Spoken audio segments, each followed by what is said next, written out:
Hey, what's up guys? Welcome back to another UFC 169 recap. Hey guys, before we get into the whole UFC 169 recap video, I want to say this. Check out my MMA Underground Facebook page. I post a lot of news, fights, just pretty much everything MMA related I post there, and I want you guys to be more interactive. You guys can post questions, you guys can post anything you want on that Facebook page. But with that being said, on with the UFC. And I'm really not surprised that Frank Mir got dominated like he did. He's one of my favorite fighters in the heavyweight division. It's sad to see somebody get completely beat down like that. You know, Frank Mir has been one of those dudes, in his last couple of fights, has just been getting beaten and beaten and beaten. And he got knocked out by Josh Barnett, basically kicked the shit out of by Alistair. So I think it would be a great opportunity for him to tap out and just retire. I mean, he is a two-time former heavyweight champion, which is saying something, but it just seems in today's MMA, this dude is very slow and very sluggish. And Alistair Overeem did what he had to do to win this fight. But Alistair Overeem did what he had to do. He didn't go in there for broke. He just went in there and paced himself for all 3 rounds and dominated. Frank Mir was just busted open. Oh, holy crap. Renan Barao versus Urijah Faber. I gotta say this. Renan Barao is a beast if Urijah Faber can't beat him. And Urijah Faber is basically number 2 in the world. This dude was swinging this wilding punches. And he's very violent. He goes for broke. And Urijah Faber said he's a very smidge of being the best in the world. So if you're basically a smidge, basically like a millimeter from being the best, and that guy is just 1 millimeter better, that's why the dude beat him. Is it a justifiable stoppage? Well, I would say so. Urijah Faber was in the turtle position getting bombed on, and even in a title fight, and you have Herb Dean, which is probably the best referee in the business. He knows when somebody can take an ass whooping and someone could come back. He was already rocked and kind of stumbling around the cage. So, Urijah Faber is the man. He just couldn't beat Renan Barao. I don't know what's going to be next for Urijah Faber. I mean, he's just going to keep beating these bozos and coming back and fighting for the title. That's pretty much all I can see, because he's dominated all the guys. He's went like 4-0 in 2013 and gets to the title and loses. He kind of reminds me of like Kenny Florian. Kenny Florian was one of those fighters who could get to the title fight. He can win like 6 fights in a row, get to the title shot and lose. So with that being said, Renan Barao is just going to be a killer. He hasn't lost in 8 years. He's like the next Anderson Silva. He is just killing kids out there.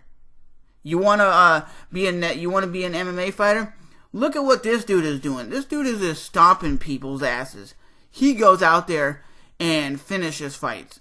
In the comment section below, who do you think's a better fighter, Jose Aldo or Renan Barao? And who is the best pound-for-pound fighter in the UFC? Is it Renan Barao for having an 8-year win streak? You can't give John Jones the credit and saying he's the best in the world. He doesn't dominate people as bad as Renan Barao dominates people. And now you got Ricardo Lamas versus Jose Aldo. Wouldn't that be an ultimate badass fight to see? Renan Barao versus Jose Aldo? Why do you guys think in the 4th and 5th round, Jose Aldo usually gasses out, and that's when his opponents start turning it on and start dominating the rest of the last 2 rounds? And in the 5th round, Ricardo Lamas was just bombing on this dude in the guard position. He had him down and he was just raining elbows and punches. Yes, some of them didn't get through, but this is his opportunity to actually dominate and win this fight. So why does he gas out? Is it he throws everything in the first 2 rounds to finish fights? Like he throws crazy power kicks and crazy punches and bunches? Even the Mark Hominick fight, in the 5th round, he was laying on his back like this while he was just getting grounded and pounded. I think it's like what Joe Rogan said. This dude is a little too big for 145, and a lot of these fighters that are fighting him, and he goes up there when he gets, he's just a very powerful striker, so he's putting everything into his power, into his shots, and when he gets to the 5th round, he's kind of gassed out. Some people said Frankie Edgar beat him, some people said Kenny Florian beat him, which I think.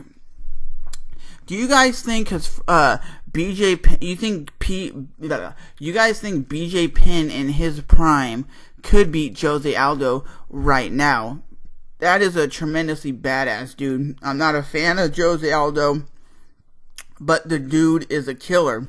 He's very technical, very vicious. He knows how to throw a combo. He throws 1, 2, then he throws a kick. He's very great at his combos, and we've seen him in the 5th round of this fight just getting completely dominated, like beat up. And I think if Ricardo Lamas could have got it to the ground sooner and done more damage, he could have won this fight.